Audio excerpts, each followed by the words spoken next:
Kenapa saya butuh belajar untuk hadapin ujian? Saya kira kata semua anak sekolah juga, kalau ujian matematik masa belajar bahasa Inggris? Nggak mungkin kan? Kan kita mesti prepare dong, persiapan. Hidup ini tuh kayak ujian loh. Kalau kuliah mungkin cuma 10 mata kuliah, 11, 12. Kita tahu nih mau ujian apa. Terus sekaligus juga gue siapin belajar 12. Tapi hidup ini mungkin ratusan jutaan ujian. Kita nggak tahu berapa pertanyaannya yang kita hadapin. Kok kamu nggak belajar? Nah bagi saya menghadapi ujian hidup yang paling penting, saya harus belajar. Belajar buat manusia, kalau kita beli gadget ya, kalau Anda mau pakai secara full, Anda mesti pakai manual booknya dong. Supaya Anda mengerti loh. Kayak kalkulator zaman dulu gitu loh. Kalau mau pakai manusia secara agak full optimum, ya baca kitab suci. Karena ini manual book yang pencipta nih. Made in-nya, manufacture-nya itu kan. Nah waktu saya baca itu, hari itu menarik. Itu dibilang itu kisah Biliam. Mungkin orang tahu lah, Biliam itu nabi palsu yang diminta oleh Raja Balak mengutuki bangsa Israel yang keluar dari Mesir.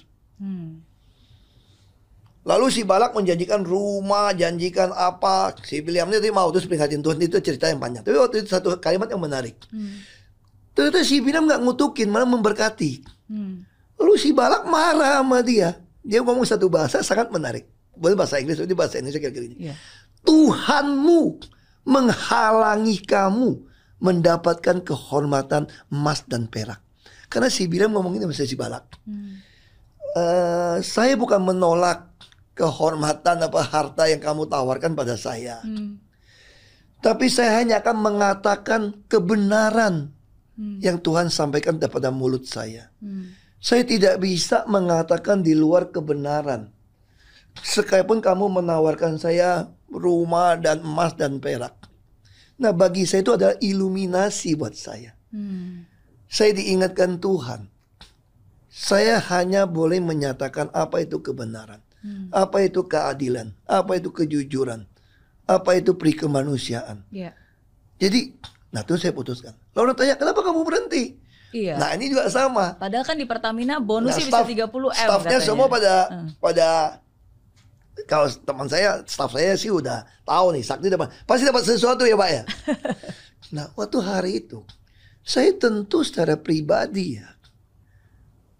Toh orang juga anggap Pak Jokowi teman saya, dikasih kerjaan banyak segala macam, bisa jadi menteri semua. Ibu Mega juga sangat baik, minta sama saya jangan keluar dari Pertamina. Anak-anakmu masih kecil. Terus kalau politik kamu nggak usah terlalu campur lah. Biar saya saja yang sudah tua, kata Ibu Mega. Pokoknya Pak Ahok nggak usah. Wah. Saya juga dari buntung begitu masuk Pertamina, dia bilang bisa rugi $1 miliar, sampai bisa untung $4 miliar ini. Jadi dalam sejarah Pertamina nggak bisa untung itu besar. Kenapa? Karena optimalisasi biaya yang kami lakukan selama 4 tahun itu 5 miliar lebih. Nah saya keluar, kepala Chief Auditor Eksekutif, Pak Agus Mardiatno itu orang bagus. Dia juga keluar. Karena bagi dia prinsipnya kalau kepala sudah tidak berani, kan anak buah berani firm, kalau bahasa Lao Tse apa Confucius, kalau kepala lurus, bawahnya itu tidak berani tidak lurus. Tidak berani tidak lurus, itu dasar. Jadi ini semua masih ada satu. Ya balik lagi soal itu. Nah pas saya bisa alasan dong. Orang partai suruh saya keluar, nggak bisa. Ibu nggak izin, ibu nggak izin. Padahal dalam hati kita apa? Ini tahun ini bisa cuan gede lagi nih bos. Nih kalau kenapa? Karena tahun ini sudah saya kunci untuk pengadaan barang itu sudah dalam rencana kerja perusahaan. Anggaran perusahaan itu RKAP akan potong 46%. Karena terlalu banyak barang nggak perlu. Mungkin ada markup atau yang double. Atau harga berlebihan. Satu macam barang masuk ke kilang yang berbeda dengan nama berbeda dengan harga bisa ratusan puluhan kali lipat. Nah ini karena dengan kita bangun satu sistem, kita kontrol semua. Termasuk satu perusahaan dibuat berapa nama mirip, sehingga bisa membuat sisa kemampuan kerja nggak ada. Kalau Anda delay satu proyek, ini merusak semua hitungan bisnis. Nah jadi tahun ini direksi putuskan sanggup potong 46%. Jadi bayangin kalau kita belanja 8 miliar, 10 miliar dolar, kalau bisa dipotong berapa miliar ini? Nah, tapi ini mesti dikunci di RUPS. Mesti ada di rapat umum pemegang saham tahunan dong. Kalau nggak, saya keluar dirubah dong. Kebetulan RUPS-nya mundur di 31 Januari. Udah dikunci nih. Nah, ada direktur lagi mitigasi risiko yang orang dari bank. Nah, kenapa saya bisa putuskan mau mundur? Ini sama ketika saya dapat bacaan itu di bilangan itu, ketika saya putuskan berhenti bupati maju gubernur. Orang mengatakan pada saya, kamu pasti dicurangin di gubernur. Karena harap maklum, ada oknum-oknum di pemerintahan ini, di politik ini, belum bisa terima seorang Ahok jadi gubernur. Jadi bupati pun sudah kecolongan sebetulnya. Hanya boleh satu. Udah meninggal si gubernur yang lama. Ada oknum di kementerian telepon dia, ini jangan sampai kejadian lagi nih. Chinese Kristen jadi bupati di 93% Muslim Belitung Timur. How come gitu loh. Kecolongan, harusnya nggak terjadi. Jadi jangan sampai jadi gubernur nih. Pasti enggak. Kenapa saya putuskan keluar? Nah, pas saya lagi baca itu, ini menarik sekali. Anak saya sini waktu masih kecil. Pak, buat apa berhenti dari bupati? Pak, kan enak. Kita turun ke bawah, ada pantai, tinggal di bukit. Kawal polisi, makan enak. Terus teman-teman saya bilang, lu kau punya rencana besar, Hok. Kayak pesawat terbang besar. Itu butuh landasan yang panjang. Lu jadi bupati dulu 10 tahun, baru jadi gubernur. Saya masih jadi bupati 1 tahun udah beres. Jaminan pendidikan, kesehatan, perumahan, semua gue kerjain. Saya pengen ada pensiun buat rakyat. Karena orang miskin itu saya bilang, kalau dia punya 5.000 sehari, dia punya kehidupan sosial, minum-minum kopi di warung-warung. Nah, saya cuma pengen dapat 150.000 untuk orang tua yang miskin. Yang anaknya juga miskin. Tapi saya nggak cukup. Saya masih minta gubernur bikin. Karena dari aktual yang hitung-hitung insurans mesti 1 juta lebih orang. Lalu gubernur yang lama, bupati pintar ya? Kalau pintar, berhenti dulu, harus berhenti jadi bupati untuk nyalon gubernur. Kalau untuk naik harus berhenti. Berhenti lo, berani nggak lawan saya jadi gubernur? Wah, saya juga takut kan. Tapi waktu saya bergumul, apa betul? Nah, saya minta tanda Tuhan. Akhirnya Gus Dur dukung saya. Saya nggak ada duit kok. Kok partai dukung gimana? Gus Dur begitu saya ceritain mau kasih pensiun untuk rakyat provinsi pertama. Gus Dur bilang, saya nggak pernah dengar deh kepala daerah ngomong begitu. Saya mau dukung kamu. Terus ada lagi PPR. Ada Pak Bursa Jayan Lubi. Saya nggak pernah dengar ada orang mau jadi gubernur pengen tujuannya dapat pensiun rakyat. Nah, ini dukung nih. Yang menarik, waktu saya sampai bicara begitu, pasti dikasih tahu teman saya yang intel. Lu pasti nggak jadi. Pasti segala cara akan dilakukan. Dicurangin. Karena model kamu nggak boleh naik. Kalau kamu naik satu provinsi, kamu lakukan seperti itu, Hok. Seluruh daerah provinsi akan nuntut yang sama. Ini jadi istilahnya tahu nggak? Kalau nggak ada Ahok di Republik ini, kan aman tentram. Kenapa masih ada Ahok yang kasih model standar gitu tinggi untuk kerja? Kalau nggak ada Ahok kan orang nggak tahu. Pejabat mau 24 jam, mau nungguin terima orang, mau balas WA orang lapor apa mau datang. Diurusin semua sampai bunting, sampai meninggal diurusin. Merusak pasar nih berarti Pak. Ini kan karena rakyat kan dipaksa. Anda tidak punya pilihan. Anda mau apa? Kami yang berkuasa. Anda mau apa? Nah, ini yang menarik. Tapi kenapa saya keluar? Pas hari itu saya lagi baca. Ini sama gak? Saya baca ulang tiap tahun kan. Ini saya pernah dapat waktu putusan di Bupati Belitung. Itu dibilangnya begini. Jadi waktu umat Israel keluar dari Mesir, Tuhan bilang, yang akan menuntun kalian jalan itu adalah tiang api dan tiang awan. Pada waktu malam tiang api, waktu siang itu tiang awan. Kalau tiang api, tiang awan itu bergerak, kalian bergerak. Kalau dia berhenti, kalian berhenti. Itu patokannya Tuhan. Nah, dibilang ditulis, ada kalanya tiang itu baru berhenti 3 hari. Orang pasang tenda zaman dulu kan. Sudah berangkat lagi. Ada yang 5 hari sudah berangkat lagi. Jadi saya dapat iluminasi apa waktu baca itu? Artinya waktu saya ikut Tuhan di dunia politik ini, bukan selesaikan term, tapi kapan Tuhan kasih saya petunjuk untuk keluar. Ketika saya pengen tujuan tertentu, saya bisa aja bohongin orang. Saya mau jadi bupati dulu 10 tahun baik-baik. Padahal saya nggak ada kerjaan apapun lagi. Karena sudah ditantang si gubernur. Kalau saya nggak nantang dia jadi calon gubernur, dia yang menang, nggak mungkin. Apa kalau saya nggak ikut? Mau ada insurans kan? Makanya saya tahu ini keluar. Makanya saya minta tanda Tuhan. Mana bisa kumpulin partai 0,12 lebih, duit nggak ada. Teman saya bilang, lu kalau nggak ada 30 miliar nggak mungkin bisa. Saya bilang saya nggak punya, makanya saya minta tanda Tuhan. Yeah. Kalau ini bisa, berarti itu dari Tuhan. Kalau nggak dapat, ya saya nggak mau lo Tuhan lah. Kan lu juga kok, gue enak jadi bupati kok. Nah, sama. Betul. Waktu saya baca yang sama perasaan saya. Saya selama ini ngeles. Saya ditawarin di Rut, terus tiap tahun disuruh sabar. Dijanjikan di Rut ya. Saya juga udah nyaman jadi komut, walaupun dapat 45% kan lumayan. Kalau jadi di Rut mungkin dapat 50-60 M ini. Saya mau jadi di Rut saya pikir. Oh saya bisa kasih keuntungan perusahaan. Karena memang ada peraturan di BUMN. Swasta juga banyak buat peraturan begitu. Kalau ada untung setelah pajak, Anda boleh bagi 1 sampai 1,3% untuk manajemen. Bukan buat saya sendiri, bagi rata lah. Nah kita kan untungnya kan miliar-miliar dolar ini untungnya nih. Nah itu pun saya bilang nggak boleh pakai 1,3. Kalau untung besar harus pakai yang 1. Kalau saya pakai 1,2 setengah boleh dong. Kan nggak ada yang marahin 25% bedanya loh. Kan buat untung kita semua. Tapi saya bilang di atas aturan ada nama itu etika, ada kepatutan. Anda udah untung gitu besar harus 1%. Ini kepatutan. Tidak salah. Tidak di penjara kok. Saya bisa bikin 1,25, 1,3 juga nggak di penjara. Tapi secara kepatutan dan etika itu tambah 30%. Nggak boleh. Nah, balik lagi soal. Nah saya dapat ayat yang sama. Saya juga ngeliat nggak mau keluar nih. Tuh ada alasan Bu Mega nggak kasih. Tuh juga ini juga teman gitu kan. Tapi waktu saya bergumul itu lagi, saya masih ngeles tuh. Mas staff saya tuh tanya sama Bu Mega, boleh keluar nggak? Padahal saya udah tahu Bu Mega pasti nggak kasih dong. Ini untuk meyakinkan orang lain, bukan saya tidak mau berhenti loh. Ini ibu yang nggak kasih loh. Ibu yang nggak kasih, nggak mau jawab.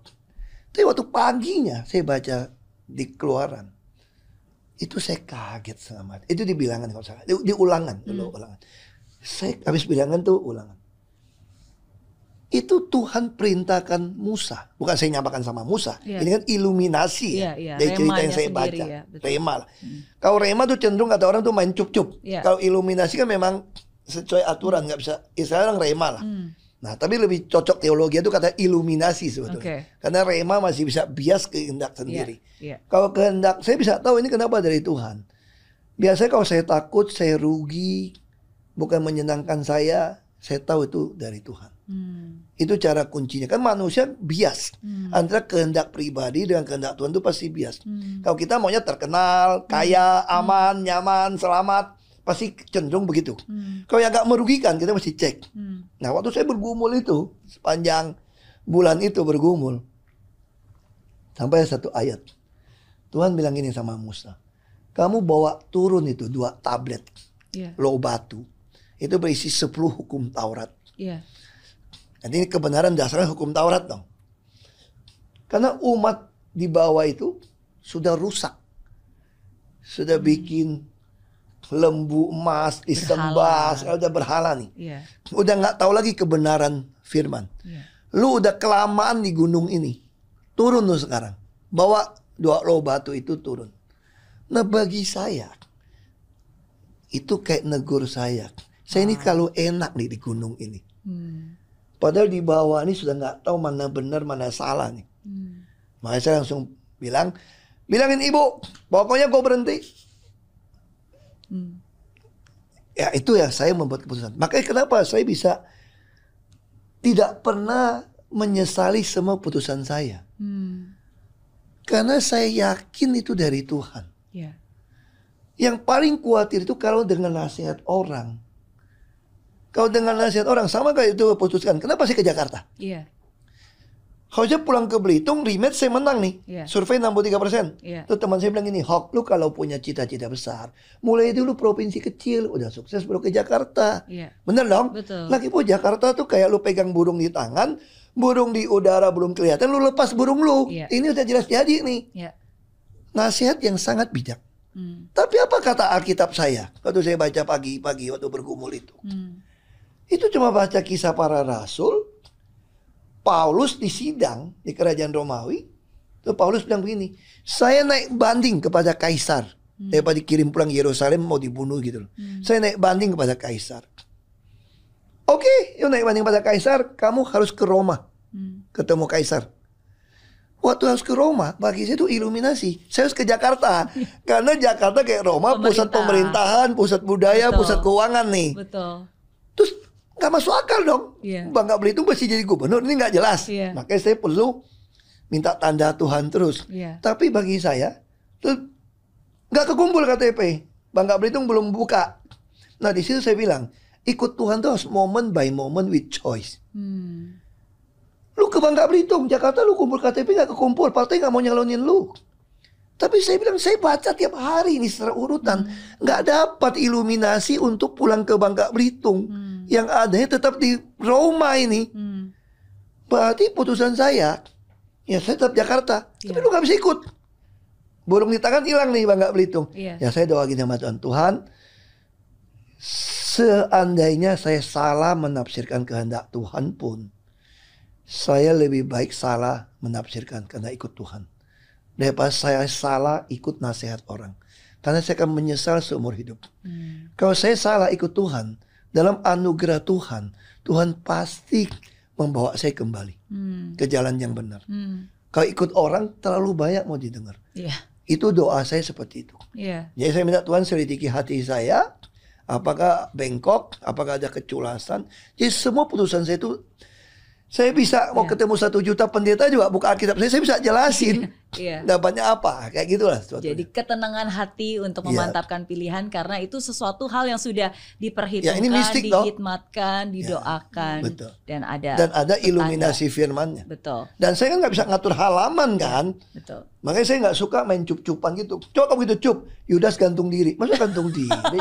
Nggak lucu dong. Sebagai interpretasi kita cuma ngambil sepenggal dan tanpa mengerti dan melihat konteksnya secara utuh ya. Itu tadi pagi saya dapat yang sangat menarik. Apa? Tentang konteks membaca kitab suci. Ada beberapa orang menafsirkan begini. Tadi pagi saya suka begitu dapat, saya senang, saya tulis. Saya udah baca puluhan kali. Tadi pagi saya dapat sesuatu, saya bilang iya ya, luar biasa ya. Daud itu dituduh karena dia pernah ngomong waktu dia mau mendudukin kota Jikrak yang jadi kota David akhirnya kalau nggak salah ya. Kayak kota David, saya lupa kota apa. Jadi kota David. Orang penatua kota itu bilang, bahkan yang buta, yang yang pincang, yang lem gitu ya, Israel lu pun nggak bisa ngalahin. Makanya David begitu benci. Pokoknya yang namanya blind and lame itu nggak boleh masuk ke istana gua. Jadi orang suka mensalah nafsirkan, kok si Daud kok bisa ngomong seperti itu ya, kayak diskriminatif ya. Justru kota itu nggak boleh. Betul. Saya juga ya terima aja nama kitab suci ya. Tapi tadi pagi saya baca, saya kaget. Di 2 Samuel itu apa? Anak Jonathan, cucu Saul yang mau bunuh dia, lalu terbunuh. Daud jadi raja nih. Dia dapat janji sumpah dengan Jonathan anak Saul. Berarti ini ada anaknya ditanya, masih ada nggak turunan Saul yang masih hidup? Karena gue mau menghargai janji gue dengan bapaknya yang Jonathan. Oh ada, namanya Mephibosheth, tapi dia lem. Dia pincang. Kenapa? Karena waktu buru-buru dengar Saul mati sama bapaknya, si pembantu bawa dia buru-buru jatuh. Sehingga dia lem. Dan apa Daud bilang? Saya mau kembalikan seluruh harta kakeknya Saul pada dia. Dan dia tiap kali makan semeja dengan saya di istana. Dan dia tinggal di Yerusalem. Artinya apa? Makanya nggak boleh nafsirkan sembarangan kan? Nah that's it. Nah jadi kalau baca kitab suci itu saya dapat sesuatu yang sangat menarik. Termasuk misalnya contoh ya, sekarang banyak. Saya dapat satu juga menarik. Waktu kita sekolah minggu kita suka dengar cerita gini. Yudas Iskariot tidak cinta Yesus, maka dia jual Yesus. Ya kan? Kayak itu yang kita punya persepsi nih. Pengkhianat, menjual Yesus. Setelah saya baca ya. Uang. Saya baca berapa. Saya kaget. Itu gunanya kita bisa ditahan di Makobrimob banyak waktu. Ini retret terindah tuh. Kita punya waktu banyak, nggak perlu ke kawin kemana terus baca. Ini retret terindah. Apa saya dapat? Saya bilang hari ini terjadi banyak mungkin oknum-oknum pendeta, oknum-oknum orang Kristen yang bukan murid Yesus tapi murid Yudas Iskariot. Artinya apa? Yudas Iskariot itu cinta Yesus. Siapa bilang dia cinta bukan cinta Yesus? Buktinya apa? ketika dia menjual Yesus, kan dia bilang ini kan, jadi tugas gua apa nih kepada imam-imam? Lu tunjukin mana Yesus. Jadi kalau saya terjemahin, berarti bukan gua yang nangkap ya, gua kagak ikat Yesus ya. Enggak, lu cuma tunjukin. Makanya Yudas, oke, yang gue cium kan gelap toh, itulah Yesus. Makanya dalam ilmu politik ada namanya Judas Kiss, ciuman Yudas. Untuk jual dia, cium sih cium, cipika tapi nusuk orang ini. Dia si Judas Kiss. Oke. Lalu didapatlah 30 keping uang perak. Kenapa Yudas tidak cinta Yesus? Gue bilang Yudas cinta Yesus karena dia yakin Yesus ini Tuhan, Nabi yang paling hebat, bisa hilang kok. Kalau cuma nunjukin, kalau lu nggak bisa tangkap, bukan salah gua dong. Kan 30 keping lu gua dapat. Tapi begitu Yudas melihat Yesus ditangkap, Yesus datang memang masih mati di kayu salib, supaya ada penebusan, ada pengampunan. Begitu lihat Yesus ditangkap, dia kaget setengah mati. Kok Yesusnya kok nggak hilang ya? Langsung dia bawa pulang uang ini kepada imam-imam. Lepaskan orang benar itu. Nggak bisa, katanya kita dulu udah kita tangkap kok. Lalu uangnya dilempar. Saya nggak mau uang kalian, saya cuma pengen dilepaskan. Artinya kalau disuruh pilih Yesus dan uang, Yudas pilih Yesus loh. Tapi persoalannya banyak orang Kristen, banyak oknum-oknum pendeta, oknum-oknum Kristen hari ini, kebenaran diinjak, keadilan diinjak, kejujuran diinjak, karena dia berpikir Tuhan Maha Pengampun. Mau harta tapi mau tetap brengsek ini. Nah itu yang gue nampakkan murid Yudas Iskariot.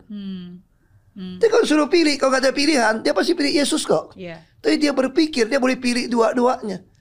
Padahal Tuhan udah bilang, kalau kamu mana bisa orang ngabdi dua Tuhan, mana bisa mengabdi Tuhan sama Mamon. Hari ini terlalu banyak oknum gereja, oknum pendeta. Ngomongnya itu ngalor ngidur, nggak ngaruan, bela siapa yang bayar, nanti dukung ini, nanti dukung itu.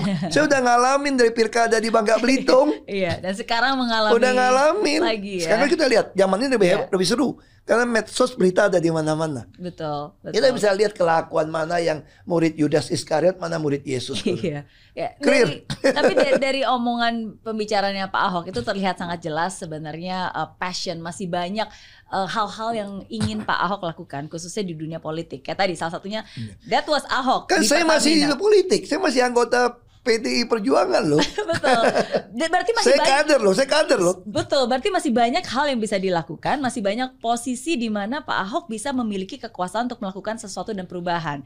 Termasuk salah satunya di DKI Jakarta. Itu jadi, saya nggak tahu.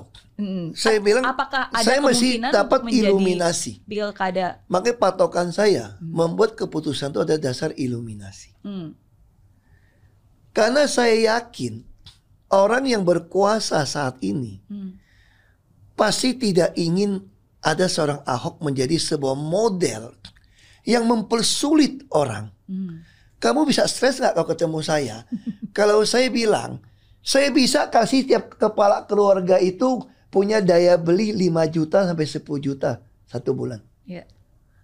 Dalam bentuk bisa gue subsidi, bisa gue kasih lu kerjaan, gue jamin. Lu kalau yang sebelah gue atau di atas gue, lu kira-kira stres gak gue gituin? Dan saya bisa jamin kasih rumah-rumah jelek itu, tiba-tiba rumahmu yang jelek 100 meter tiba-tiba berubah jadi apartemen 6 unit ukuran 50 meter. Ini jamin ya, bukan cuma janji jamin. Aja ya. Pasti gue bisa kerjain. Ya dong. Pasti gue bisa jamin. Terus aku bisa bikin semua belanja kayak dulu nih. Sampai lembar ketiga beli satu white coffee ini berapa duit di supermarket, itu ada di website. Lu kalau jadi yang beda, rakyat apa nggak nuntut lu? Kok anggaran lu yang triliunan? Kita pengen tahu juga dong, lu beli satu ini berapa? Nah itu kalau itu sungguh-sungguh bisa direalisasikan dan diwujudkan, bukankah itu sesuatu yang baik untuk DKI Jakarta? Nah makanya saya bilang patokan saya itu kan tiang api, tiang awan bergerak atau tidak. Menurut kita baik, belum tentu menurut Tuhan baik. Karena Tuhan tahu waktu dan kapan tempat yang paling tepat buat saya. Jadi, tapi saya pun nggak bisa mengklaim. Maka mesti baca firman Tuhan baik-baik. Jadi masih terbuka kemungkinan. Ya kan saya masih orang politik ya. Iya. Kalau terbuka kemungkinan, yang mana yang memungkinkan? Apakah Ahok versus Anies atau Ahok dan Anies? saya nggak tahu. Yang pasti bagi saya tidak ada cerita Ahok dengan Anies. Ketika saya kalah, saya langsung kasih Anies ucapan segala macam. Itu that's a game. Saya selalu kasih ucapan selamat. Bagi saya itu, kamu menang pun seizin Tuhan kok. Tapi yang tidak bisa saya terima, ketika Anda menang, Anda pidato memecah belah bangsa.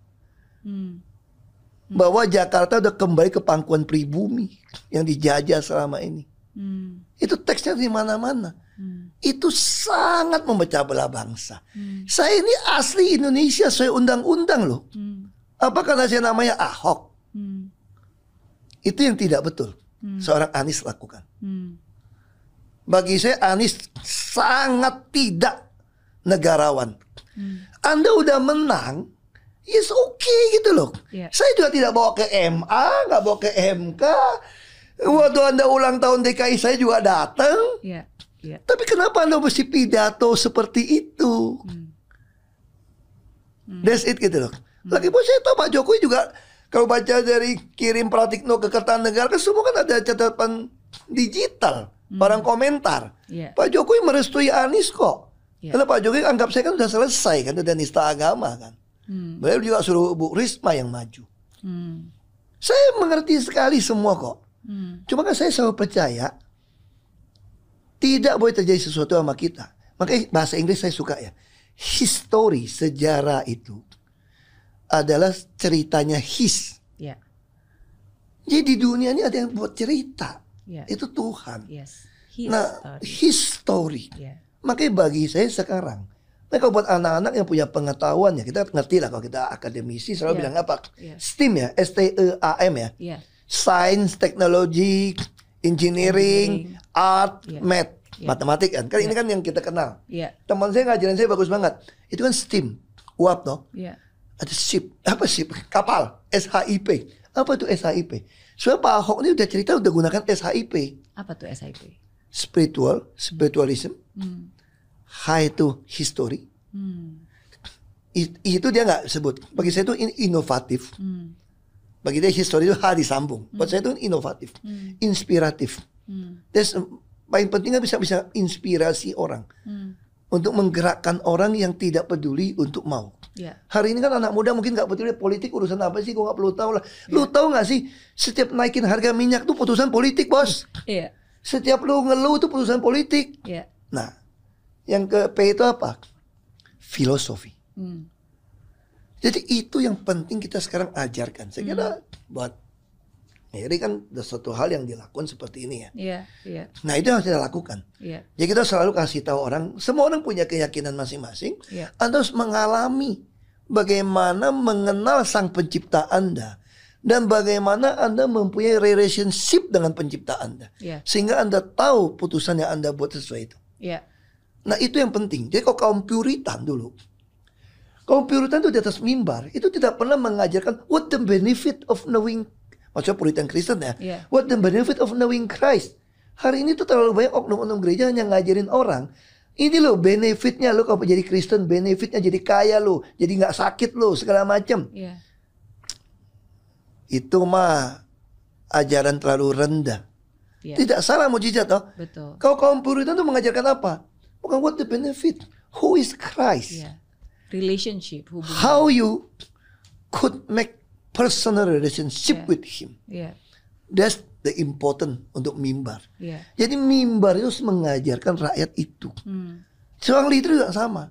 Nah makanya saya bilang, buat saya tidak tahu Tuhan mau tuntun saya apa. Tapi saya adalah orang yang paling bisa memanfaatkan waktu. Kalau ditanya sama saya sekarang sibuk, ya sekarang kan saya kan pengangguran banyak acara nih.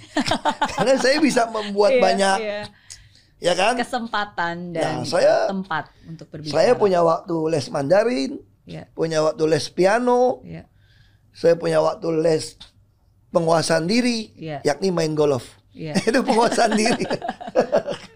Jadi ya kayak gitu.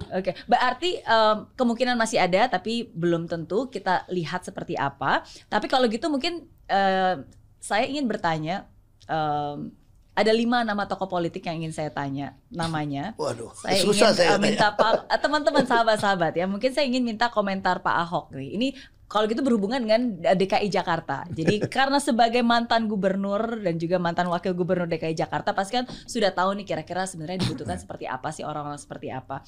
Jadi saya menyebutkan 5 nama ini, minta komentar Pak Ahok ya. Yang pertama Pak Ridwan Kamil. Saya tidak gitu kenal personal ya. Tapi saya kira orang kalau mau kenal dia ya tanya orang Bandung lah. Kira-kira gitulah. Oke. Gitulah. Oke. Karena politik saat ini dengan adanya medsos, kita istilahnya Pak Dahlan Iskan kalau saya kutip ya, tiba-tiba ada kebenaran baru hari ini. Apa itu kebenaran baru?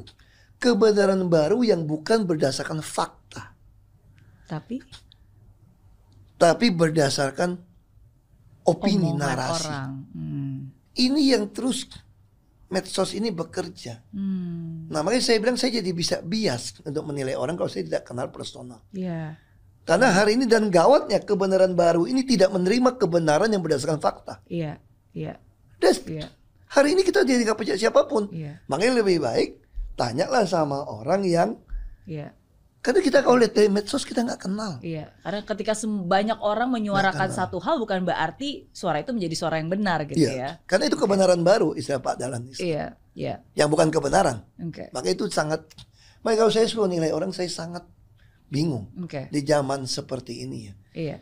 Kalau saya pernah ngalamin, nggak usah sebut nama, udah pernah ngalamin orang yang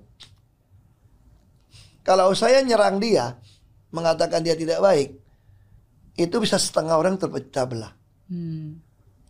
Karena orang punya persepsi tentang dia itu hebat. Padahal saya hidup bareng dia. Yang ngalamin langsung. Tapi begitu saya komen sesuatu, langsung orang marah sama saya. Nah, this is a new truth. Apakah yang Pak Ahok maksud adalah Pak Jokowi? Ya kan istilahnya saya kenal 3 orang lah. Termasuk mantan istri saya juga. Termasuk teman saya juga. Enggak akan ada orang yang percaya. Kalau saya ngomong apapun, tapi mama saya beruntung punya mama yang bijak. Dia membuat keputusan cerai nikah semua based on Alkitab. Oh ya, saya bisa jelasin. Jelas kok. Saya adalah orang yang sangat konservatif. Makanya ketika saya ditanya mamanya, apa jaminannya kalau saya bisa membuat mereka bubar? Apa kamu akan terima kembali? Saya bilang bertahun-tahun saya terima kembali. Buktinya apa? Kita punya bukti. Buktinya, saya masih bisa hubungan badan dengan anakmu. Itu artinya saya bisa memaafkan. Kalau enggak saya impoten. Nah, ini cara jawab. Nah, kalau mama saya, kita diserang orang. Maka dulu buat putusannya apa? Saya nggak pernah dapetin ayat tidak boleh cerai orang Kristen kecuali berzina. Saya nggak pernah dapat. Saya dalam pergumulan saya malah mau jalankan Hosea kok. Istri jadi pelacur pun dibawa balik Hosea.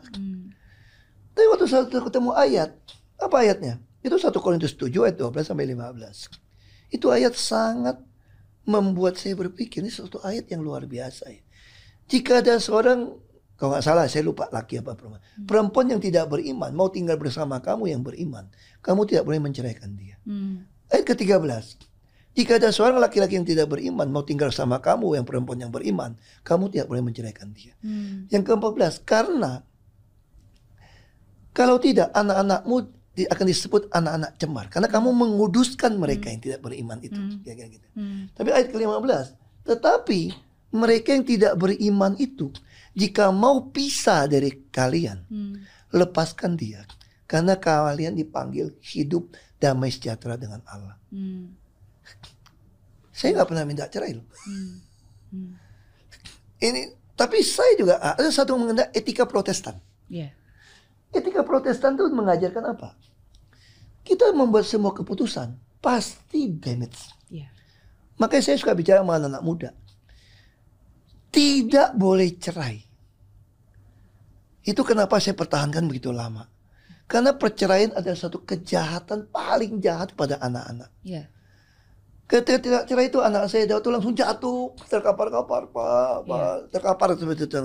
Waktu dulu sebelum cerai. Waktu saya masuk tahanan, Saya yang paling stres tuh waktu tante tuh kasih kesempatan video call sama anak saya.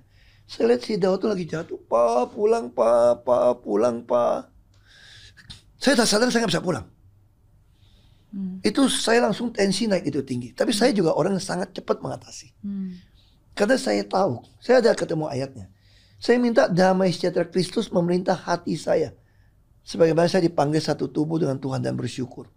Saya percaya saya di apapun atas seizin Tuhan. Kalau atas seizin Tuhan itu kebaikan saya. Maka saya harus mencari hal untuk saya syukuri. Nah ini cara saya mengatasi stres yang cepat. Karena saya tahu ini ada kontrol Tuhan. Nah coba. Terus mama situ, tapi orang gereja bisa ngomongin mama gitu kan. Udah kita yakin. Saya ngomongin mama begini. Sayang lu itu anakmu itu cerai, menantu perempuanmu itu hebat tuh, mantan segala macam. Anakmu ini salah tuh. Wah bisa ribut, nanti gue bisa ribut. Mama saya itu orang sangat bijak. Mama saya terus bilang sama tante sama saya semua. Kalau ada orang ngomong seperti ini, saya udah ngomong sama ada orang di gereja tuh duduk samping saya, gereja di Pluit, yang Chinese kan gitu kan, bilang begini. Ya sudah kata mama saya doakan supaya kamu bisa punya menantu perempuan seperti dia. That's it. Kalau sekarang saya bisa tambahkan. Kalau orang celah saya kan, saya bisa tambahkan doa gini. Ya sudah, doakan kamu dapat menantu laki-laki yang 180 derajat beda sama Ahok.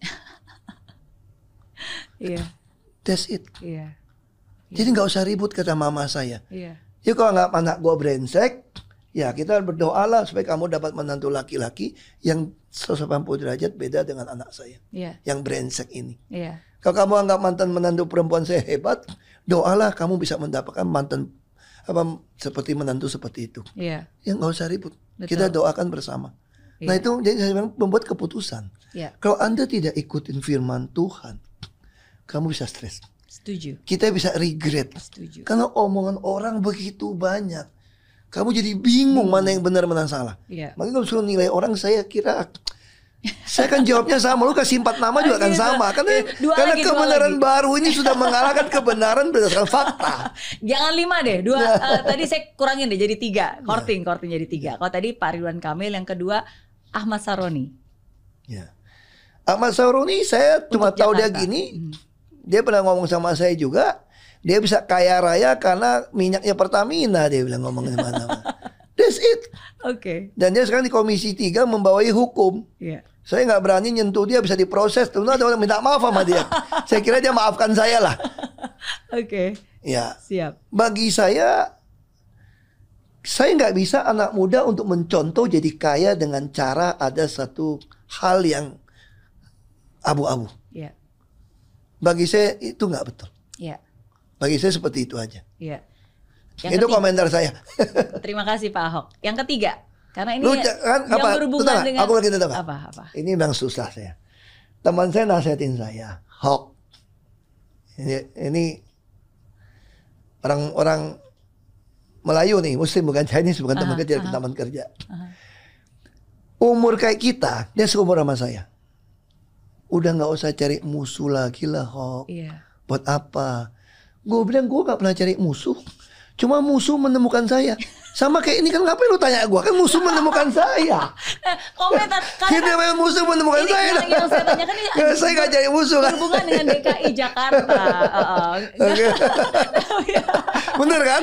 Saya gak cari musuh kan. Musuh menemukan saya kan.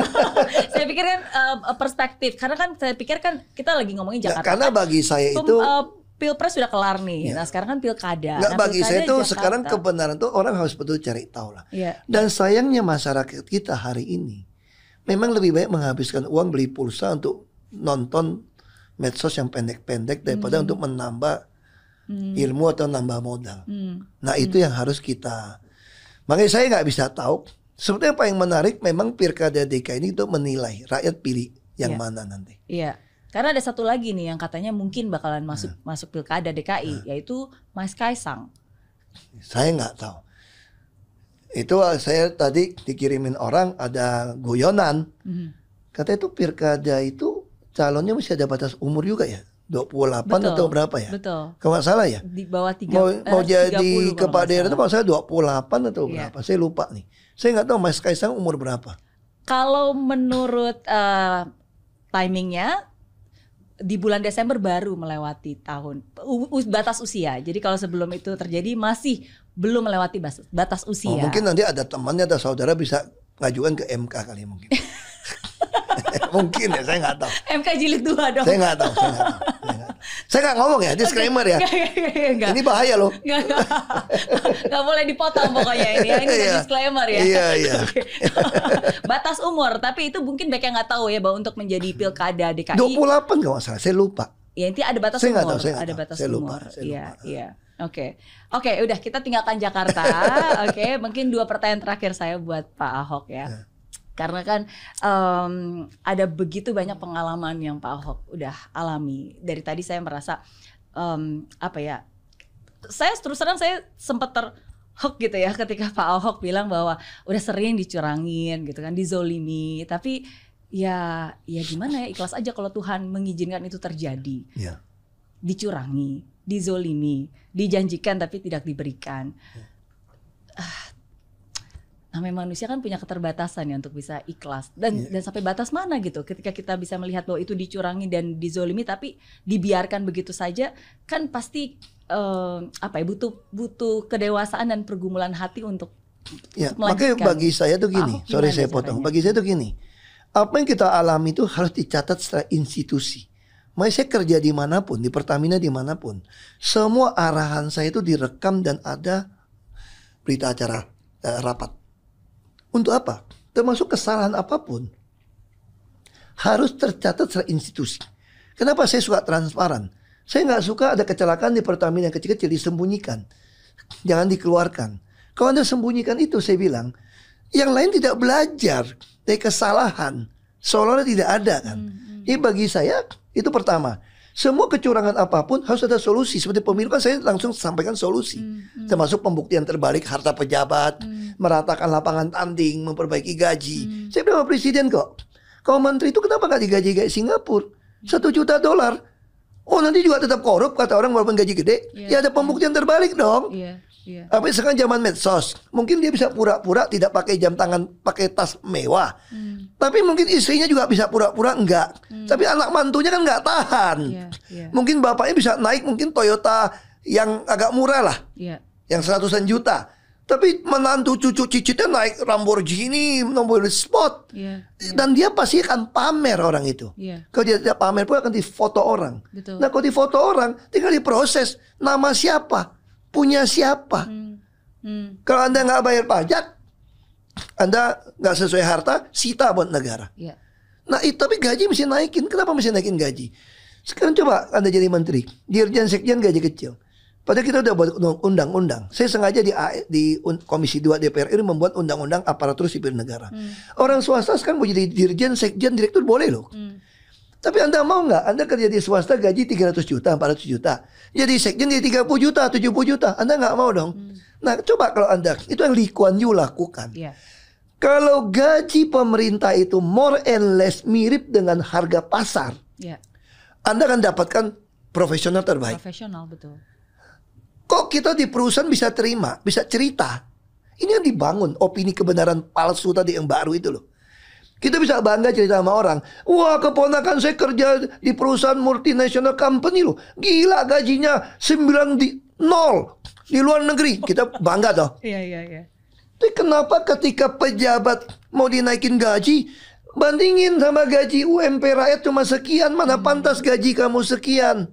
Kayaknya jadi kebenaran toh. Kok lu gak pernah bilang gaji sekian kok hartanya triliunan?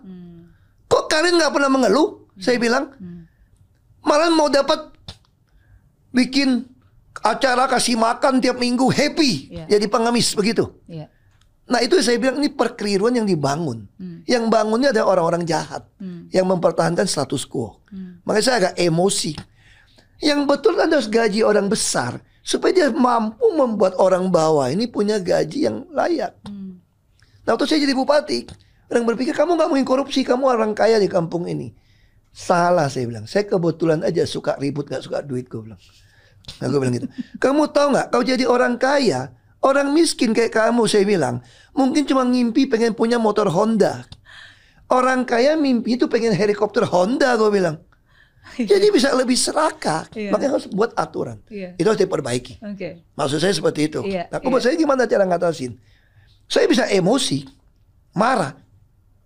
Saya dulu bisa saking gendengnya nih sama oknum-oknum pajak yang brengsek yang meres-meres orang waktu saya masih kecil. Tahu gak khayalan saya itu apa? Pengen punya granat, dia lagi upacara, kok mau jatuhin semua tuh. Brengsek gitu loh. Supaya dia tahu bahwa ada orang gila. Kamu jangan bisa mentang-mentang berkuasa boleh sewenang-wenang. Kita memang bisa doa. Ada penghukuman kayak Black Panther punya lagu tau. Hari kiamat itu loh. Betul. Ada penghukuman nih. Nah, tapi kenapa buat saya enggak? Tiap pagi datang di hadapan Tuhan, itu yang kita sadar. Kayak kita datang di hadapan Tuhan. Apa doa kita setelah memuji Tuhan? Doa itu ada ACTS, actionnya. Apa doa pertama? Datang hadapan Tuhan, adoration. Kita menyembah Tuhan. Ketika kita melakukan adoration, pasti akan masuk ke C, confession. Begitu Anda mengadoration Tuhan, menyembah Tuhan, Anda langsung sadar Anda begitu kecil, begitu nista, begitu berdosa. Nggak ada orang yang sempurna. Semua orang berdosa. Begitu sampai ke titik itu, Anda pasti lakukan confession. Minta pengampunan Tuhan. Ketika kita datang confession di hadapan Tuhan, langsung kita terima apa tuh nggak? Sungguh Tuhan gitu murah hati, maha pengampun, pemurah, penyayang. Langsung kita mendapatkan apa tuh nggak? Pengampunan. Kita sadar Tuhan gak hukum kita, kasih kita nafas hari ini, kasih kita kemampuan, kekuatan. Pasti ada masuk ke T, thanks, bersyukur. Langsung bersyukur sama Tuhan. Kok bisa aku yang gak layak ini kamu kasih semua. Nah setelah ACT ada masuk ke S, supplication. Di situ Anda bisa naikkan doa-doa Anda. Saya bisa ngomong, Tuhan, aku marah nih Tuhan. Di PHP nih. Aku marah Tuhan. Disalahpahamin. Aku marah Tuhan. Orang ngomongin gue, ngata-ngatain gue. Aku bisa ngomong. Bilangin gue nikah, ninggalin anak, istri, segala macem. Anak-anak gue masih baik semua. Mereka tahu kok. Anak gue bilang, kenapa papa mesti cepat nikah? Gue bilang, Mama Popolo bilang. Bukan sombong kata Popolo. Anak papamu ini kalau nggak langsung keluar nikah, nanti cari 2 gerbong kereta api calon istri bisa cepat penuh, susah. Kalau udah ada tanda Tuhan yang seperti ini, udah pilih aja udah. Tahu yang penting kan istri yang mau ngurus kayak ganti mama saya, urusan semua anak semua. Itu anak saya jelasin. Waktu saya digituin, saya pertama marah. Tapi waktu saya datang di hadapan Tuhan, saya belajar dari Daud. Ketika Daud di Absalom anaknya kudeta, dia pergi nih ninggalin istana. Dia nggak mau perang sama anaknya. Dia kan saya sayang anaknya, pergi tinggalin semua. Lalu si Simei, turunan Benjamin yang agak dendam sama dia karena turunan Saul, mulai lempar-lemparin dia, maki-maki dia. Terus pengawalnya bilang, gue bisa nyebrang sungai, gue bunuh tuh orang. Terus Daud bilang, enggak, jangan. Saya memang pantas digituin. Karena saya bukan orang baik. Gak ada manusia yang tidak berdosa. Gak ada manusia yang baik. Semua butuh pengampunan Tuhan. Makanya saya bisa jadi Kristen. Saya butuh pengampunan Tuhan di atas kayu salib. Saya butuh kematian Tuhan. Saya butuh kebangkitan Tuhan. Supaya saya bisa mengatasi semua itu. Kalau gak kita bisa jadi orang gila. Tukang edit buku saya itu kebetulan psikolog. Dia baca tulisan saya tulis di dalam tahanan. Tiap hari 1 lembar notebook, 1 lembar folio. Saya tulis semua pikiran saya. Saya tulis pakai tangan supaya bisa tahu. Dia tuh baca saya punya, dia bilang, kenapa? Dia tanya yang sama. Ada 1 titik itu, saya tensi itu cuma tinggal 50, 80 atau berapa. Ada urusan perceraian, situasi ketakan. Kok bisa bangkit? Secara teori psikolog itu harusnya bapak tuh jadi gila. Kok bisa? Nah saya bilang, karena tiap pagi saya ngomong sama Tuhan. Dan saya waktu baca firman Tuhan, itu yang mengkomfort saya. Bahkan saya dikasih tahu 1 kalimat yang menarik. Saya tulis nama anak saya, Yosafat dan Sarah itu, dan saya tulis dalam buku itu. Saya Tuhan kasih tahu saya, Waktu saya baca buku dia bilang gini, if somebody broke up your relationship, you nggak usah kecewa. Kalau Tuhan izinkan dia pergi, Tuhan udah menyiapkan satu orang yang more fun, more appealing to you. Satu pintu Tuhan tutup, Tuhan udah sediakan pintu yang lain. Kadang-kadang kita tuh tidak lihat, kita tutup dengan emosi, kemarahan. Saya emosional orangnya.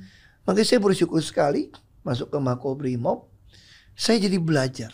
Misalnya contoh gini ya, saya jadi memahami ketika saya baca, ketika anak Nabi Sulaiman menggantikan dia jadi raja, lalu datang rakyat. Saya belajar banyak di dalam kitab suci. Datang pada dia, kami mau minta kurangin pajak. Oke, lu datang 3 hari lagi kira-kira gitu. Lalu dia tanya sama penasihat bapaknya, apa yang mesti gue lakuin pada orang ini? Kemudian dia tidak dengerin, dia dengerin nasihat teman-temannya. Lu sikat aja. Tapi penasihat teman bapaknya itu loh. Itu kalau mau rakyat loyal sama kamu, pertama, serve them. Answer them. Saya lakukan serve. Layani. Saya juga answer. Semua WA lu tutup depan. Mana ada. Mohon maaf gitu ya. Anies mana mau tungguin orang untuk terima keluhan. Pak Jarod aja, Mas Jarod bilang, Mas saya gak sanggup Mas, mau pecah kepala saya Mas. You kalau gak ada passion untuk ketemu orang ratusan begitu, Anda burn out tuh. Kalau Anda pencitraan, seminggu lu pasti burn out. Gak sanggup. Tapi kalau Anda passion ngurusin orang, itu kayak dapat baterai gitu tuh. Makin lu dengerin, kenapa? Lu punya power untuk lakukan. Lu bisa perintah orang selesaikan masalahnya. Makanya Martin Luther King Jr. bilang kan, kalau power gak ada cinta, itu pasti kasar dan sembrono.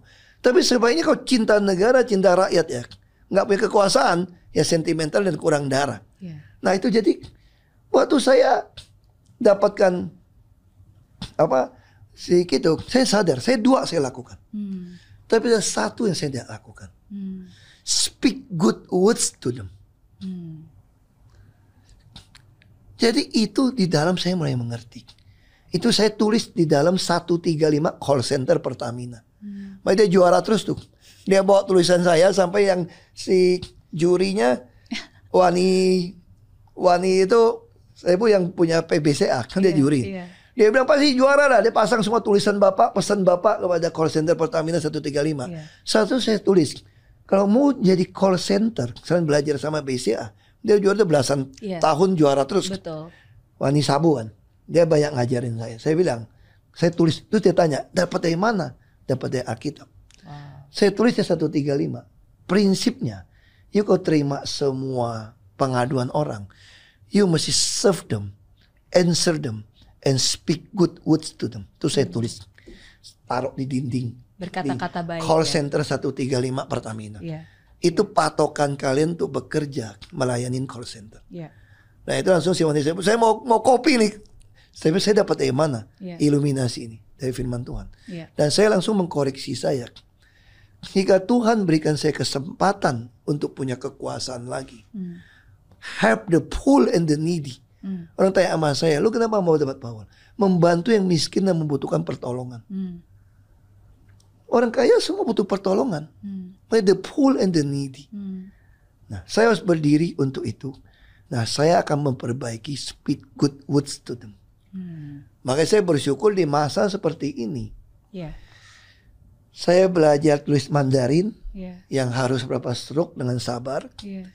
Saya belajar main piano karena ini finger memory. Lo gak boleh pikir, lo mesti betul-betul ikutin. Belajar main piano sambil nyanyi. Dan yang ketiga, yang harus master memory untuk tahan, itu golf. Ini terapi pengendalian diri. Dari situ yang saya bilang. Jadi saya bersyukur dikasih kesempatan seperti ini, ada waktu, dan saya, jadi manusia saya bilang kan, selama kita masih hidup, Anda harus terus belajar. Itu kenapa papa saya kasih saya nama itu Ban Hok. Artinya? Ban itu ceban noban puluhan ribu. Hok itu sekolah belajar, bukan hoki. Jadi bapak saya itu pengen saya itu belajar, adik saya baru Ban Hok baru hoki. Makanya dia hoki terus tuh. Kalau saya itu, kalau Ban Hok itu belajar terus. Kalau Hokian kan hok gitu ya. Jadi saya kira orang harus belajar terus. Anda harus tahu apa handicap kamu harus kurangi dengan pelajaran itu. Oke. Itu sih. Pertanyaan terakhir saya untuk Pak Ahok. Kalau tadi Pak Ahok memulai dengan sebuah kalimat bahwa sebenarnya saya merasa udah nggak ada gunanya lagi bersuara karena tidak berada di dalam kekuasaan yang bisa mengubah. Ya. Kalau sekarang Pak Ahok punya kesempatan, which is menurut saya Pak Ahok punya kesempatan untuk berbicara dan pasti didengar oleh orang yang paling berkuasa saat ini, yaitu sahabat Pak Ahok, Pak Jokowi. Apa yang ingin Pak Ahok sampaikan kepada Pak Jokowi? Saya kira udah susah ya kalau orang mempunyai persepsi yang berbeda ya. Ini soal persepsi. Dulu waktu di DKI masih bisa sama. Beliau masih sepakat dengan saya. Bukan bantuan sosial. Karena di dalam bantuan sosial itu tidak pasti ada keadilan sosial. Negara ini didirikan untuk mewujudkan keadilan sosial bagi seluruh rakyat Indonesia. Kan di dalam keadilan sosial pasti ada bantuan sosial. Makanya kalau cuma tidak mau keadilan, misalnya contoh gini. Saya beliau usul yang paling dekat. Di DKI setuju. Beliau ngomong kok. Terus saya juga lakukan. Waktu saya di DKI, semua uang operasional itu tidak pernah dalam bentuk tunai. Saya mendidik rakyat untuk mengerti gunakan rekening bank. Jadi kalau orang mau maju, harus familiar dengan bank. Betul. Tapi orang miskin bagaimana bisa buka bank? Makanya saya ngomong sama BI tiap bulan. Dulu tuh kalau orang mau buka satu rekening bank, itu harus 500.000. Gak bisa. Lalu dikeluarkanlah rekening tabunganku 50.000. Yang tidak cetak rekening koran. Itu karena DKI mungkin. Saya usul. Lalu semua orang yang butuh bantuan uang, saya bukain rekening. Uang operasional saya transfer. Tidak pernah saya taruh di brankas. Ketika ada lebih, saya kembalikan ke APBD tanpa mengarang-arang untuk menghabisi. Tidak perlu kasih ke staf saya juga ngarang-ngarang bantu. Karena bagi saya orang itu haknya gubernur. Anda hak Anda. Saya bilang betul hak saya untuk menyalurkan kepada rakyat. Untuk memakai untuk keperluan untuk yang hubungan dengan pekerjaan saya. Itu tidak berhak saya simpan. Kenapa saya tahu tidak berhak? Karena di dalam LHKPN saya, laporan harta kekayaan penyelenggara negara, tidak bisa dimasukkan. Kalau memasukkan terima uang itu harus dipotong pajak. Makanya saya tahu ini bukan uang pribadi saya. Makanya saya taruh di rekening bank. Lalu semua orang, anak-anak KJP, semua pakai rekening bank. Bukan cuma kartu. Saya nggak pernah bagi-bagiin kartu ke orang. Orang nggak suka sama saya, mau kafirin saya, mau asing-asingin saya. Anda sebagai penduduk Jakarta, karena ini APBD Pemda DKI, Anda berhak dapat, bukan karena saya. Itu keadilan. Tapi kalau bantuan, seolah-olah kamu begitu susah, saya kasih Anda. Wah, terima kasih sama saya. 3 turunan jangan lupa sama saya. Padahal yang saya kasih ini semua adalah uang Anda APBD. Dan lagi pula kalau saya kasih Anda paket barang, apa yang terjadi?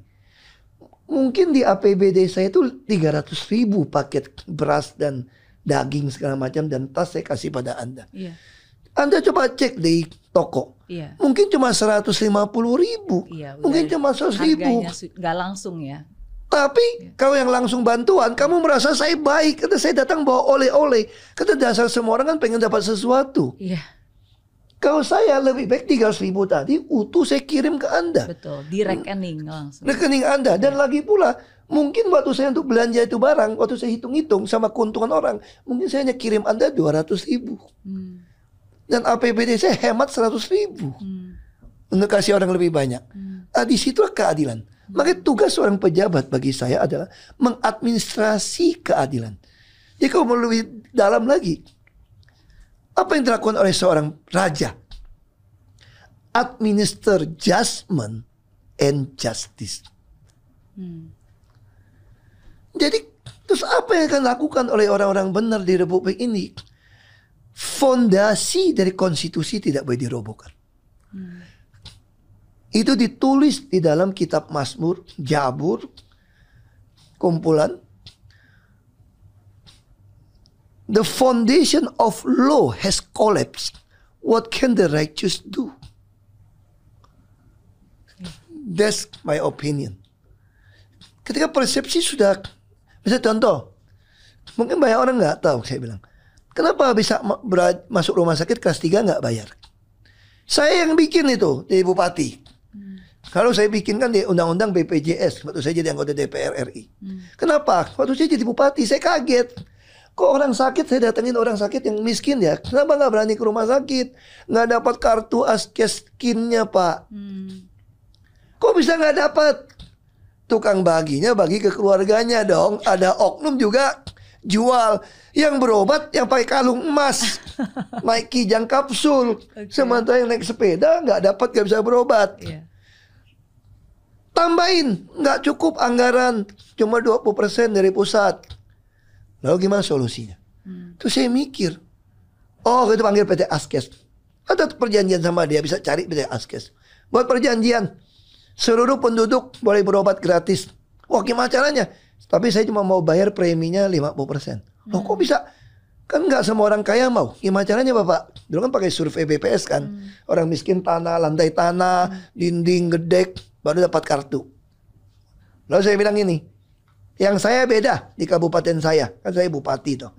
Itu gunakan kekuasaan untuk keadilan sosial, bukan bantuan sosial. Bukan lalu bantu orang miskin, gue bantu lu ya, dapat kartu Askeskin ya. Langsung dia makasih sama saya karena saya usahakan bantu Askeskin. Saya nggak mau. Lalu mau kafirin saya juga nggak apa-apa. Soal keyakinan Anda mau kafirin saya itu hak Anda. Tuh di akhirat perlu kita bereskan loh. Iya betul. Itu hak Anda. Saya nggak peduli. Ya sudah, apa yang saya lakukan? Saya ciptakanlah itu kelas 3 yang bisa pakai. Kenapa? Karena satu kamar 10 sampai 12 ranjang, satu kamar mandi. Orang menengah nggak mau, langsung tersortir. Nah saya berusahakan di undang-undang BPJS. Nah saya itu diangkat jadi sekretaris Kaukus Kesehatan DPR RI. Lucu kan dari teman-teman. Padahal saya komisi 2.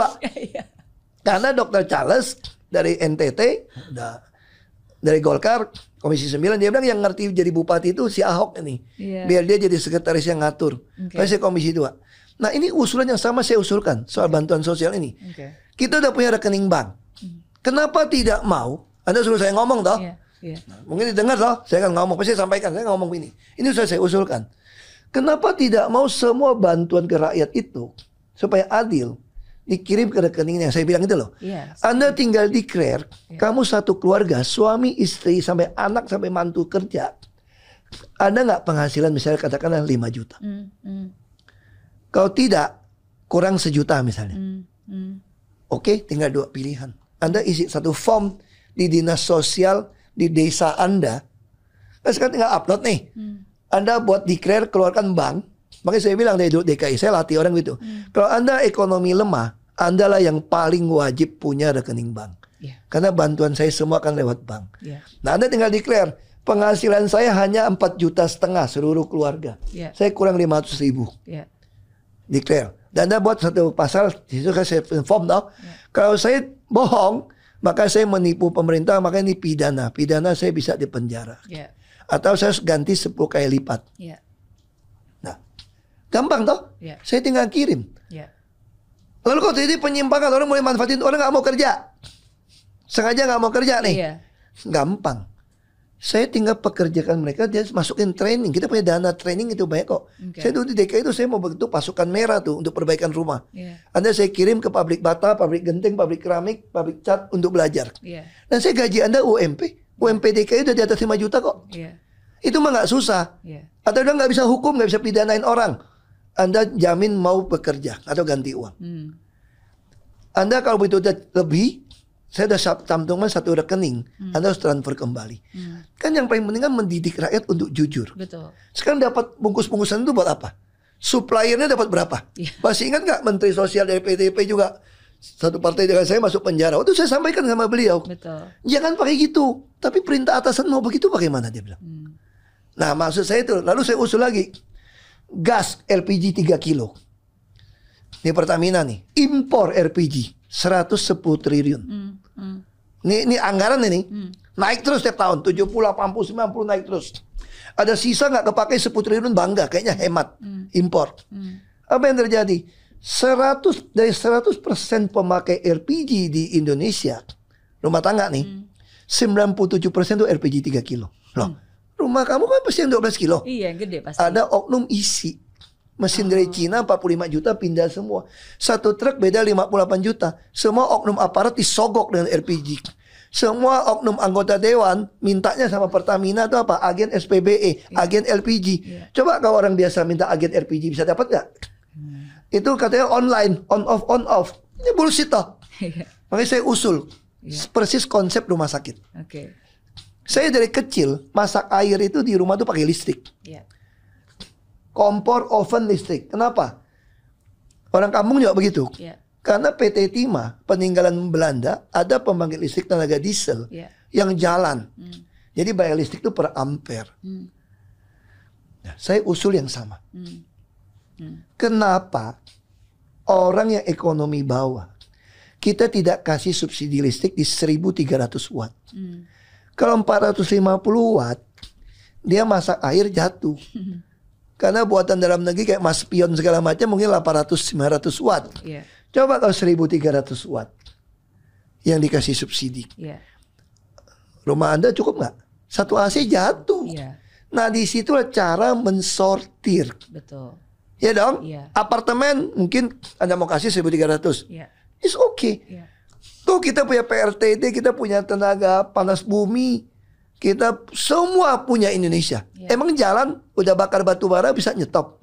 Kenapa nggak subsidi kasih mereka? Nah makanya saya khawatir kita memang pengen rakyat itu terus terima bantuan sosial. Bukan menghilangkan bantuan sosial, tau nggak? Kita pengen rakyat itu bodoh dan miskin supaya gampang dibeli. Sorry to say gitu loh. Bagi saya, orang nggak mau pilih saya di DKI pun karena saya lakukan ini semua. Nggak apa-apa. Ada proses edukasi. Semua manusia itu punya hati nurani. Toh kekuasaan Tuhan yang kasih, Tuhan yang ambil. Bagi saya, Tuhan tahu lebih baik. Kata mama saya, kalau kamu tidak kalah dan masuk penjara, kalau kita berpikir, bahwa apa masukin saya penjara? Toh orang yang mau ngambil kursi saya sudah diambil. Karena nggak mau saya bekerja sampai Oktober. Nanti saya punya pasukan merah.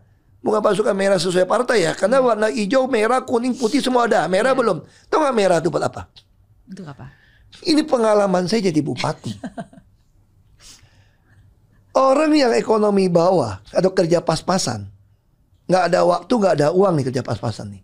Rumah orang tua atau rumah dia bocor, nggak ada duit untuk perbaikan. Nah kalau pemerintah menganggarkan duit untuk perbaikan rumah itu, perbaiki rumah tuh nggak bisa dihitung loh budgetnya loh. Pemborong juga takut ngitungnya. Lalu pemerintah waktu saya bupati ambil solusi gampang. Kirim material kepada orang yang ekonomi lemah ini untuk perbaiki rumah sendiri. Pertanyaan saya, dia ada waktu nggak? Nggak ada. Dia punya duit nggak bayar tukang perbaiki? Nggak ada. Lalu apa yang lakukan? Semen semua datang. Dia jual lah.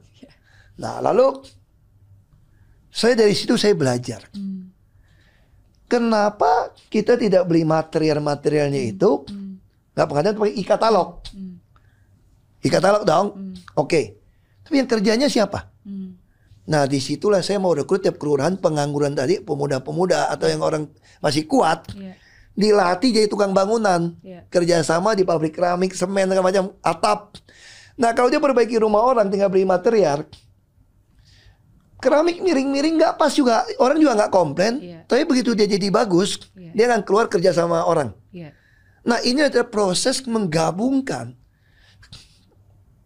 pekerjaan itu dengan pengangguran dan sekaligus bantuan sosial. Tapi wujudnya ini keadilan sosial. Ya kan, ini keadilan sosial. Makanya saya bilang kan Martin Luther King Jr. pakai kalimat saya suka banget. Jadi bilang kan, kalau kekuasaan nggak ada, saya ambil cinta negara, cinta rakyat gitu ya. Kekuasaan tanpa cinta negara, cinta rakyat pasti kasar, sembrono dan korup. Tapi kalau punya cinta negara, cinta rakyat, Anda tidak punya kekuasaan, Anda sentimental dan kurang darah. Makanya saya mendorong orang untuk masuk ke politik. Tapi dengan sistem politik yang jual beli, yang tanda kutip, pemilu yang tidak fair, tidak transparan, orang baru susah. Nah itu harus diperbaiki, yang kita tuntut. Harusnya kita demo di DPR tuh, di balik itu tuntutnya itu. Sama rame-rame. Tuntut perbaikan sistem pemilu. Tuntut perbaikan pembuktian terbalik. Tuntut pemerintah keluarkan peraturan pemerintah hasil Undang-Undang Nomor 7 Tahun 2006 ratifikasi Konvensi PBB. Di situ ada prinsip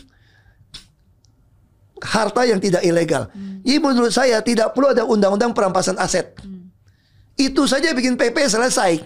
Anda harapin tentang perampasan aset, belum tentu semua mau bikin. Ini kalau saya ngomong ya.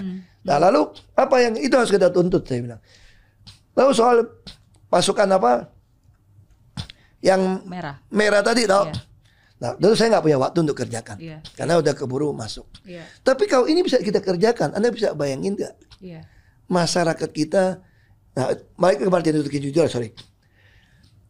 Kekuasaan tadi kurang ada 2 kalimat paragraf yang saya suka. Kekuasaan di terbaik, posisi terbaik, power at its best. Dipakai ini kekuasaan, dipakai ini posisi terbaik. Itu apa?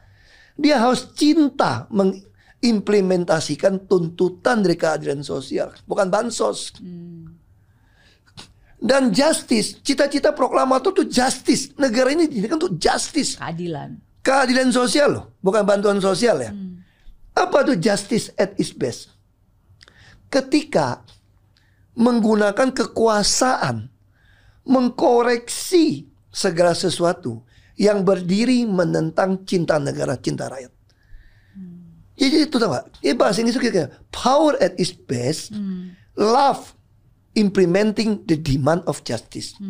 And justice at its best, power is power correcting everything that stand against love. Nah, kita suka cerita pahlawan, kesatria. Kalau kita bayangin kesatria zaman dulu ya, kalau perang nih, apa yang dipakai? Dia harus berikat pinggangkan kebenaran, berbaju jirakan keadilan, ya dong. Betul. Lalu apa? Berkasutkan kerajaan membawa kabar baik, damai sejahtera. Nah, lalu menggunakan perisai iman dan gunakan ketopong keselamatan dan pedang roh, yakni firman Allah yang adalah kebenaran, bukan kebenaran baru. Ini firman Allah toh. Inilah kebenaran yang bukan kebenaran baru. Nah itu yang bagi saya itu hal yang harus kita kerjakan tentang keadilan sosial. Ya, kalau yang lain saya pikir ya itu sih komentar saya.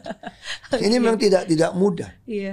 Posisi seperti ini. Betul. Tapi inilah fakta yang harus kita lakukan. Kita bicara gas, bicara subsidi. Setuju. Terus kamu tahu nggak, misalnya BBM. Kenapa bisa orang bebas isi mobil baru semua isi? Kita nih semua munafik. Waktu menyusun anggaran ditentukan motor, mobil. Tapi kenapa bisa tiap tahun bisa kekurangan tiap akhir tahun yang subsidi? Karena tidak pernah dibuat satu peraturan pun dari presiden sampai bawah yang berhak terima subsidi BBM itu siapa? Nggak ada. Makanya saya bilang sama orang Pertamina, jangan suruh presiden terlalu tinggi, jangan suruh menteri. Dirut Pertamina lakukan. Kalau saya dirut saya akan lakukan. Langsung kita batasi. Kita ada My Pertamina toh. Motor oke. Kendaraan di atas 5 tahun oke. Jadi jelas. Betul. Iya dong. Kalau kamu ngaku kamu miskin mau dapat subsidi, masa mobil lu keluaran terbaru? Iya dong. Yang progresif lebih dari 2 mobil nggak boleh misalnya. Tapi kita bantu kekurangan duit tadi. Saya kira ya kalau kita dengan gunakan uang APBN, APBD semua diatur dengan baik. Semua rumah tangga punya kemampuan daya beli minimal 5 juta sampai 10 juta. Anda produk apapun semua UKM kita ini bisa. Negara kan luar biasa maju. Betul. Kita tepat sasaran. Betul. Bukan jadi si supplier ngantongin. Setuju. Isinya tomat bukan kornet gitu loh. Nah itu yang harus diperbaiki. Thank you Pak Ahok sudah menjawab pertanyaan-pertanyaan saya. Seperti janji saya Pak Ahok bisa nanya 1 pertanyaan untuk saya. Tapi saya izin minum dulu juga. Melewati banyak ujian dalam hidup yang pahit, lantas tidak membuat seorang Pak Ahok menyerah untuk terus berbuat kebaikan. Meskipun dikenal sebagai pemimpin yang tegas dan lugas, tapi tetap aja Pak Ahok adalah salah satu anak bangsa yang telah memberikan banyak kontribusi dan perubahan untuk negeri ini. Nah, sama halnya dengan kopi yang baru aja saya minum, yaitu Tentrem White Coffee. Kopi ini merupakan salah satu produk karya anak bangsa loh, bahkan mampu bersaing dengan produk luar negeri. Siru Muncul berinisiatif bekerja sama dengan Hotel Tentrem menghadirkan minuman kopi premium yang terbuat dari biji kopi pilihan dan berkualitas bintang 5 khas Semarang dengan aroma terbaik dan rasa yang enak. Cocok nih buat kamu yang hari-harinya butuh inspirasi dan kejernihan dalam berpikir. Supaya bisa jadi anak bangsa yang bermanfaat untuk negeri. Walaupun dalam perjalanannya ada rasa pahit, jalani dengan secangkir manisnya dari Tentrem White Coffee. Yuk kita lanjutin ngobrolnya. Saya kan dari dulu selalu berpikir ya. Untuk nilai kemajuan sebuah bangsa itu, kalau mau kompetisi sama bangsa lain, gimana tahu sebuah bangsa lebih unggul daripada kita? Gampang nih lihatnya. Lihat mata uang. Udah gitu aja udah. Yeah. Nah kalau uang ringgit Malaysia sama satu Singapura mesti 3,5 kali uang ringgit Malaysia, berarti ya kira-kira Malaysia ketinggalan 3,5 kali daripada mungkin lah. Ada 3 step lah. Anda suka nggak suka itu fakta. Betul. Nah sekarang pertanyaan saya kan pernah tinggal di Singapura. Saya pengen sekali Mary cerita apa sih yang buat Singapura gitu hebat dibandingkan kita Indonesia. Kalau orang yang rasis pasti ngomong asing lah, Cina lah, Melayu dijajah, Singapura dijajah Cina lah, kan begitu isunya tuh. Gue tanya sama Melayu Islam di Singapura, nggak ada yang mau pindah ke Indonesia. Dia happy, dia tinggal semua sama, nggak ada namanya perumahan apartemen khusus turunan Cina, nggak ada, semua masih lebur. Turunan Cina, India, Melayu masih sama, semua punya hak yang sama. Nah saya pengen Anda jawab, apa yang buat Singapura maju sampai dolarnya aja Australia aja kalah bos. Kita udah hampir 13.000 kali ini sebentar lagi sama Singapura. Nanti kita kalah sama Singapura. Anda suka nggak suka? Nah apa yang buat itu? Aku pengen tahu. Ini pernah tinggal Singapura lama soalnya. Iya, 16 tahun saya di Singapura. Saya pengen mesti share itu. Dan terus terang ketika pertama kali saya menginjakan kaki di Singapura tuh saya culture shock. Karena budayanya sangat berbeda. Dan yang sangat berbeda buat saya adalah ketaatan dan kepatuhan orang-orangnya. Jadi orang-orangnya itu menurut saya selalu balik lagi SDM-nya ya. SDM, dan menurut saya ketika Lee Kuan Yew itu termasuk salah satu role model saya. Menurut saya beliau adalah pemimpin yang sangat hebat dan tegas. Politisi yang saya kagumin di dunia ya cuma Lee Kuan Yew sebetulnya. Betul. Udah lama ya Chow En Lai lah. Kira-kira gitulah. Iya. Dan bagaimana beliau tahu untuk membangun Singapura pada saat itu benar-benar nggak ada sumber daya apapun, air aja nggak ada, masih dengan Malaysia gitu. Tapi dia tahu apa yang harus dibangun adalah manusianya dan infrastrukturnya gitu. Nah jadi menurut saya yang saya rasakan di Singapura, kenapa menurut saya pertama kenapa bisa sangat berkembang ya karena manusianya itu mereka mau untuk terus belajar dan mengupgrade diri dan taat disiplin kepada pemerintah. Itu menurut maksudnya peraturannya jelas. Orang-orangnya bisa mengikuti dan dari pemerintahnya pun juga dia menyediakan ruang-ruang untuk belajar. Jadi contohnya ini yang terakhir pemerintah nggak bodoh-bodohin rakyat lah ya. Pengen rakyatnya pintar gitu ya. Iya. Dan menurut saya sangat tepat. Mungkin ini nggak terlihat dari banyak orang ya. Contohnya nih Singapura. Dia tahu dia harus meng-attract. Dia membuka diri. Dibuatlah sebuah kasino. Orang-orang attract semua datang ke sana kan. Tapi dia juga buat peraturan untuk menjaga masyarakatnya. Yaitu yang Singapore citizen PR kita nggak boleh masuk ke dalam kasino, harus bayar gitu. Malaysia juga sama kan. Ya jadi hal-hal seperti itu. Terus bagaimana dia juga bisa memberikan subsidi kan. Jadi kalau misalnya kayak pengusaha pun juga dikasih harga makanannya murah kan. Orang makanan murah, bisa makan murah lah kira-kira. Betul. Gitu. Jadi ada tempat-tempat yang memang mahal memang untuk turis, tapi dia tetap menjaga harga-harga masih tetap terjangkau untuk masyarakatnya gitu. Jadi ya bagaimana dia bisa membuka diri tapi tetap bisa menjaga isu yang seru rakyatnya. Harga beras di Singapura lebih murah daripada di Indonesia katanya. Lagi ribut. Tapi itu betul loh.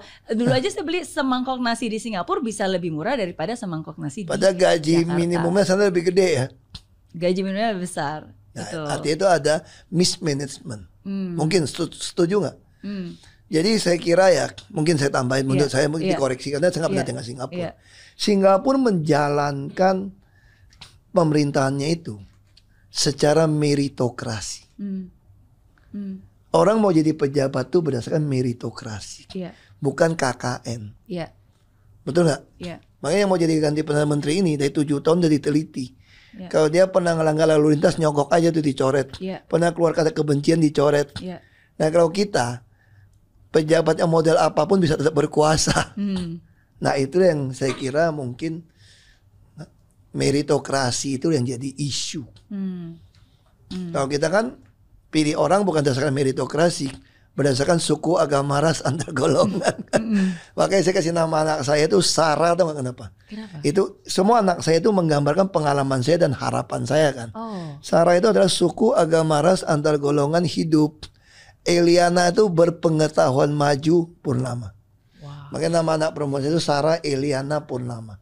Supaya seluruh suku, agama, ras, antar golongan hidup berpengetahuan, maju. Jangan mundur ke abad ke-5-6 lagi dong. Ini udah abad apa? Supaya kita bisa yang purnama. Itu harapan saya sih. Itu sih, saya mesti jalan, sorry nih. Thank you sekali lagi Pak Ahok. Gak berasa. Terima lama kasih banget. atas waktunya. Dipotong 5 potongnya nih saya. Tapi thank you sudah berbagi cerita, berbagi pandangan. Sukses dan sehat selalu. Masih sama-sama.